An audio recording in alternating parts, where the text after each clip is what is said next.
Sudah tahukah apa itu biaya perolehan hak atas tanah dan bangunan? Biaya perolehan hak atas tanah dan bangunan adalah pajak yang dikenakan atas perolehan hak atas tanah dan bangunan yang selanjutnya disebut pajak. Subjek biaya perolehan hak atas tanah dan bangunan adalah orang pribadi atau badan yang memperoleh hak atas tanah dan atau bangunan. Sedangkan untuk objek BPHTB adalah perolehan hak atas tanah dan atau bangunan, bukan tanah atau bangunannya sendiri. Nah, ada beberapa objek pajak yang tidak dikenakan BPHTB, yaitu: pertama, objek pajak yang diperoleh perwakilan diplomatik, konsulat berdasarkan asas perlakuan timbal balik. Kedua, objek pajak yang diperoleh negara untuk penyelenggaraan pemerintahan dan atau untuk pelaksanaan pembangunan guna kepentingan umum.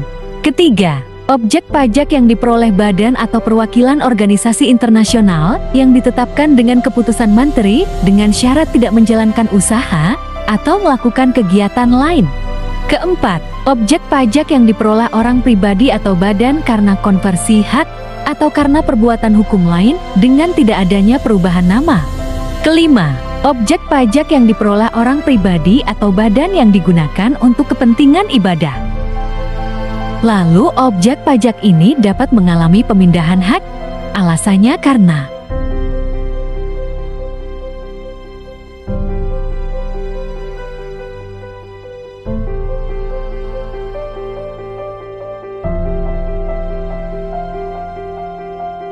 ingat ya, tarif biaya perolehan hak atas tanah dan bangunan adalah 5%.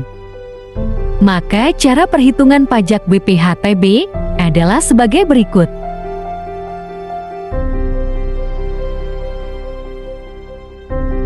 Tempat urusan BPHTB terutang adalah wilayah kabupaten daerah tingkat 2 atau kota madya daerah tingkat 2 atau provinsi daerah tingkat 1. Nah, untuk cara pembayarannya, BPHTB yang terutang dibayar ke kas negara melalui Bank Kantor Pos Persepsi BPHTB, yaitu kantor pos dan atau bank badan usaha milik negara atau bank badan usaha milik daerah atau tempat pembayaran lain yang ditunjuk oleh Menteri Keuangan dengan menggunakan surat setoran bea.